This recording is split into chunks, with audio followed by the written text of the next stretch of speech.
నమస్తే welcome to our channel నేను మీ ప్రియాంకరం BRS party Congress party హోరాహోరీగా పోటీ పడ్డాయి దేనికి జూబ్లీ హిల్స్ ఉప ఎన్నికకి సంబంధించి ఓట్లు కూడా దాదాపు బీఆర్ఎస్ పార్టీకి ఏమీ తక్కువ రాలేదు మహా అయితే 10,000 పైచిలుకు మెజార్టీతో కాంగ్రెస్ పార్టీ గెలిచింది అయినప్పటికీ కూడా బీఆర్ఎస్ పార్టీ ఓడిపోవడానికి కారణాలు ఏంటి అని చెప్పేసి తెలుసుకుంటే చాలామంది అంటున్నారు కార్యకర్తల దగ్గర నుండి నాయకుల వరకు చివరాఖరికి చెల్లి వరకు కేటీఆర్ఏ అని మరి బీఆర్ఎస్ పార్టీ ఓడిపోవడానికి కేటీఆర్ ఎలా కారణమయ్యారు మరి ఆయన కూడా వచ్చి ప్రచారం చేసి ఈ గెలుపు చాలా ముఖ్యమని చెప్పిన వ్యక్తి ఎందుకు కారణమవుతాడు ఈ క్వశ్చన్ అందరికీ రేజ్ అయింది సో దీని గురించి డిస్కస్ చేద్దాం మనతో మాట్లాడడానికి జనసేన పార్టీ రాష్ట్ర అధికార ప్రతినిధి శ్రీనివాస్ గారు ఉన్నారు ఆయన అడిగి తెలుసుకుందాం నమస్కారం సార్ సార్ కేటీఆర్ వల్లే ఈరోజు జూబ్లీ హిల్స్ ఉప ఎన్నికల్లో బీఆర్ఎస్ పార్టీ ఓడిపోయింది అని ప్రతి ఒక్కరూ అంటున్న మాట ఆఖరికి చెల్లి కూడా అందే కర్మ హిట్స్ బ్యాక్ అంది ఆ తర్వాత కేటీఆర్ ఆస్తులు సంపాదించుకోవడంలో పెట్టిన ఇంట్రెస్ట్ నువ్వు బలమైన క్యాడర్ని అలానే వీళ్ళని ఎవరైతే ఓటర్స్ ఉంటారో వారిని నీ వైపు తిప్పుకోవడంలో పెంచుకోవడంలో నువ్వు ఎక్కువ ఇంట్రెస్ట్ చూపించలేదు అని కూడా అంది మరి ఈ నేపథ్యంలో ఎందుకు కేటీఆర్ కారణమయ్యారు కేటీఆర్ వల్లే నిజంగా ఈ ఎలక్షన్స్లో ఓడిపోయిందా బీఆర్ఎస్ పార్టీ ఒకటమ్మా జూబ్లీ హిల్స్ ఉప ఎన్నిక బాగంటి గోపీనాథ్ గారు మరణం తర్వాత వచ్చింది కాబట్టి భార్య నిలబెట్టారు మనకి యాక్చువల్గా అయితే సెంటిమెంట్ రాజకీయాలు పనిచేస్తాయి సహజంగా ఇదివరకు ఎలా ఉండేదంటే ఎవరన్నా కుటుంబంలో వ్యక్తి మరణించినప్పుడు కుటుంబంలో వ్యక్తికి టికెట్ ఇస్తే పోటీ పెట్టేవారు కాదు సరే ఇక్కడ ఏదో అనేక రకాల కారణాలు చూపిస్తున్నారు వేరే విషయం ప్రెస్టేజ్ ఇష్యూకి వెళ్ళిపోయింది ఇలాగా బీఆర్ఎస్కి ఏమో ఇప్పుడు చావరేవో అన్నట్టుగా పరిస్థితి వాళ్ళ పార్టీ పరిస్థితి చాలా దారుణంగా ఉన్నటువంటి పరిస్థితి వాళ్ళకి తెలంగాణలో మిగతా జిల్లాలో ఎక్కడా సీట్లు రాకపోయినా హైదరాబాద్ సిటీలో వచ్చినాయి ఉన్న సీట్లు కాంగ్రెస్ పార్టీకి ఏంటి ఇప్పుడు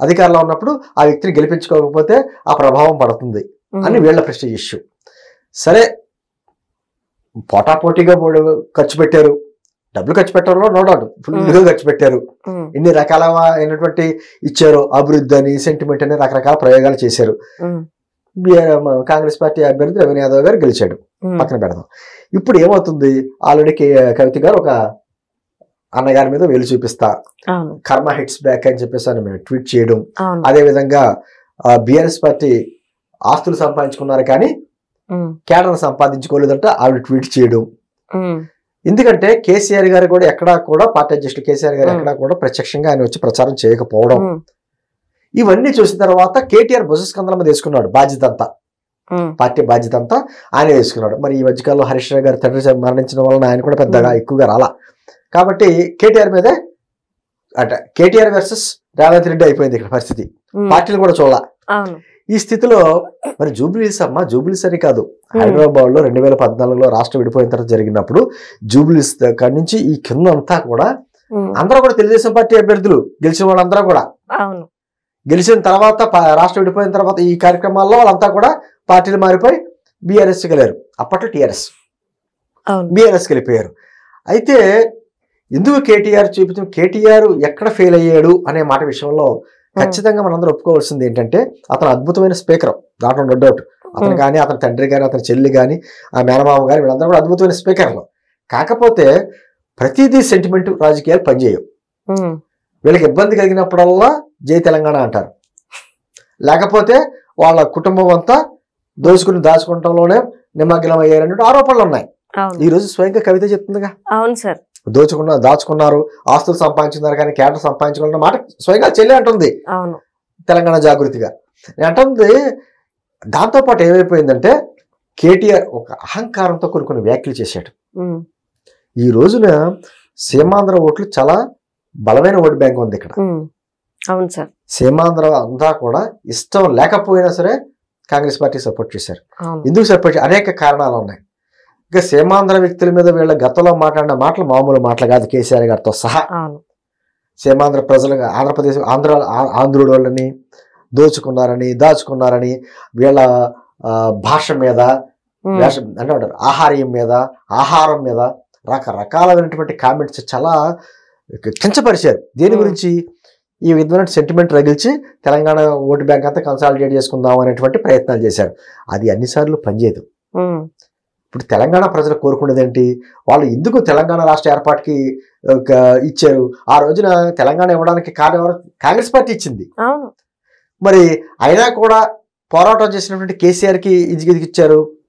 అది ఆలోచన లేకుండా ఇంకా తెలంగాణ ప్రజలు గుడ్డెత్తు చేరబడినట్టు మాకే వేస్తాను అనే భావంతో ఎప్పుడైతే టీఆర్ఎస్ పేరు బీఆర్ఎస్ గా మార్చారో ఆ రోజు స్టార్ట్ అయిందమ్మా. ఆ పదంలో తెలంగాణ పదం తీసేసి ఏదో దేశం అంతా విస్తరించేస్తాం పార్టీ అని చెప్పేసి అని భావంలోని బీఆర్ఎస్ గా మార్చారో ఆ రోజే బీఆర్ఎస్ పతనం స్టార్ట్ అయింది.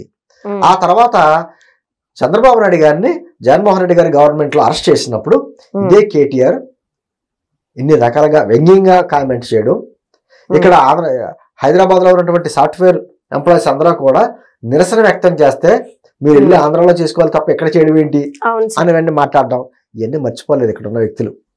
అంత అహంకారంతో ఉండకూడదు. ఆయనే రకరకాలుగా చెప్పేవాడు.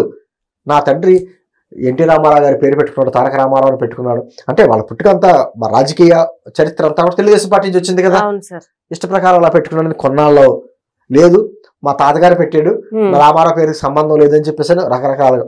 ఇప్పుడు ఏమని చెప్పారు మన ఎలక్షన్స్ ముందు? ఎన్టీఆర్ విగ్రహం పెడతామని చెప్పేసి మాటలు. ఇవన్నీ ప్రజలు గమనిస్తూ ఉంటారమ్మా. వీళ్ళు మాటలు ఏ విధంగా మార్చారు, ఆంధ్ర ఓటర్లు ఏ విధంగా కించపరిచారు, ఇవన్నీ వస్తాయి. ఇప్పుడు కర్ణుడు సావుకి 1,00,000 కారణాలు అంటారు చూసారా, ఇవన్నీ తోడైనాయి. ఇప్పుడు ఎంత అహంకారంతో మాట్లాడేది చంద్రబాబు గారు అరెస్ట్ అయినప్పుడు.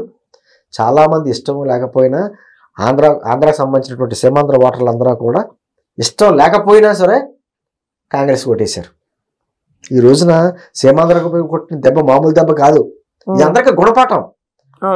అంటే అధికారంలోకి వచ్చేసాం కదా, సెంటిమెంట్ రాజకీయాలు చేసి తెలంగాణ జై తెలంగాణ అంటే తెలంగాణ ఓటర్లు అందరూ కన్సాలిడేట్ అయిపోతారు అనేటువంటి ఉద్దేశంతో చేస్తే కుదరదు. ఇది మినీ ఇండియా. హైదరాబాద్ అంటే ఒక మినీ ఇండియా.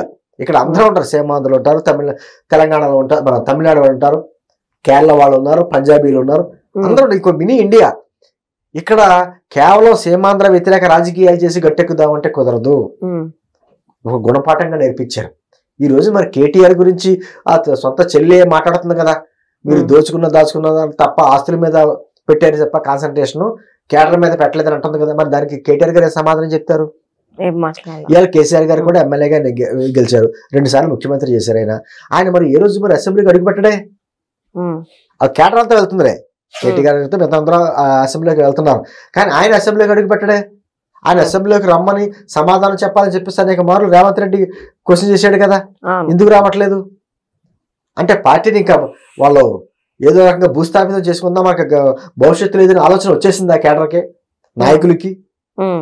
ఇప్పుడు ఖచ్చితంగా ఏమవుతుంది, కేడర్ ఆలోచిస్తుంది. కేడర్ ఉందమ్మా, వాళ్ళకి కేడర్ లేదని నేనేమో అంటలా, కానీ నాయకులు తీసుకున్న తప్పుడు నిర్ణయాలు, నాయకుల్లో ఉన్నటువంటి అహంకారం, నాయకులు చేసిన కార్యక్రమాలు, గత 10 ఏళ్లుగా వాళ్ళు చేసినటువంటి దాచుకున్నటువంటి వ్యవహారాలు, హైదరాబాద్ చుట్టుపక్కల ఎవరైనా అడుగుతారు ఎటువంటి సెటిల్మెంట్లు జరిగినాయో చాలా మంది తెలుసు, ఎటువంటి పారిశ్రామికవేత్తలు ఏ విధంగా బెదిరించారో అన్నీ తెలుసు. ఇవన్నీ బయటకు వస్తాయి. అంటే మాట్లాడితే బెదిరించేవారు సీమాంధ్రకు సంబంధించినటువంటి పారిశ్రామికవేత్తలు కానీ ఎవరినాయి, మీరు ఇక్కడ ఉంటున్నారు మర్చిపోకండి. మర్చిపోతారా? చూపిస్తారు. ఓటు అనేది బలమైన అస్త్రం ఉంది, మర్చిపోరు. ఆ రోజున జగన్మోహన్ రెడ్డి గారికి అనుకూలంగా ఇక్కడ తలసాని శ్రీనివాస్ యాదవ్ లాంటి వ్యక్తుల్ని ఆంధ్ర పంపించి బీసీ ఓట్లని ఏదో చీల్చడానికి ప్రయత్నం చేసిన ప్రయత్నాలు మర్చిపోతారా? మన కేసీఆర్ గారు, మన జగన్మోహన్ రెడ్డి గారు కౌగులించుకుని చేసినటువంటి కార్యక్రమాలు మర్చిపోరు. ఏమని ఆంధ్రప్రదేశ్ అమరావతి డెవలప్ అవ్వకుండా ఉండాలని ఎన్ని కుట్రలు చేశారో అన్ని కుట్రలు చేశారు, అన్ని మాట్లాడారు, ఎన్ని వ్యంగ్యంగా మాట్లాడారు. అక్కడ జగన్మోహన్ రెడ్డి కాలం మనకే ఇబ్బంది లేదు, మనకు రియల్ ఎస్టేట్ బాగుంటుంది, మన డెవలప్మెంట్ ఇండస్ట్రియలిస్టులు అందరూ ఇక్కడ చూస్తారు, ఇటువంటి వ్యాఖ్యలు చేశారు. మర్చిపోతారా? సీమాంధ్ర కొట్టిన దెబ్బ మామూలు దెబ్బ కదమ్మా. అది గుణపాఠంగా చూసుకుంటారా? లేకపోతే సరే ఇది ఉప ఎన్నికలు కదా, అధికారంలో ఉన్నటువంటి పార్టీకి అనుకూలంగా ఉంటారు అనేటువంటి కొన్ని ఏమంటారు చాలా తేలిగ్గా తీసుకుంటారా? చూడాలి.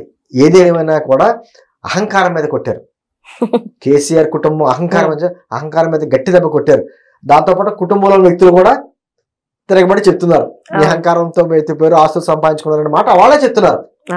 ఏదేమైనా ఇది రాజకీయాల్లో గుణపాఠాలు కావాలి. ఎవ్వరో శాశ్వతం కాదు. నేనే ఉంటాను, ఖచ్చితంగా నేనే ఉంటాను. జగన్మోహన్ రెడ్డి అనేవాడు 30 సంవత్సరాలు మందే ఉంటుంది అని. ఏమైపోయింది? 150 స్థానం నుంచి 11 స్థానం పరిమితం చేశారు. తెలంగాణకి నేనే దిక్కు అన్నట్టుగా మాట్లాడినటువంటి కేసీఆర్ కుటుంబం ఏమైపోయింది? ఈ రోజున వాళ్ళకి దిక్కు లేకుండా అయిపోయినటువంటి పరిస్థితి ఏర్పడింది. రాజకీయాల్లో అహంకారం ఎప్పుడు పనిచేయదు. ప్రజలు గమనిస్తూ ఉంటారు. ఎవరిని ఎప్పుడు కూర్చోబెట్టాలో, ఎవరిని ఎప్పుడు కింద దించాలో, అతపాతాలను తొక్కేయాలో చూసేది ప్రజలు. ఈ ప్రజాస్వామ్యంలో ఎవరు పాలకులు కాదు, ప్రజల నిర్ణయం. ఎవరిని కూర్చోబెట్టాలో, ఎవరిని దించాలనేది డిసైడ్ చేసేది వాళ్ళు. కాబట్టి అహంకారం పనిచేయకుండా ఎప్పటికైనా వాళ్ళు ఏమైనా మనసు మార్చుకుంటారా ఏంటనేది వాళ్ళ ఇష్టం. Right. Thank you so much sir.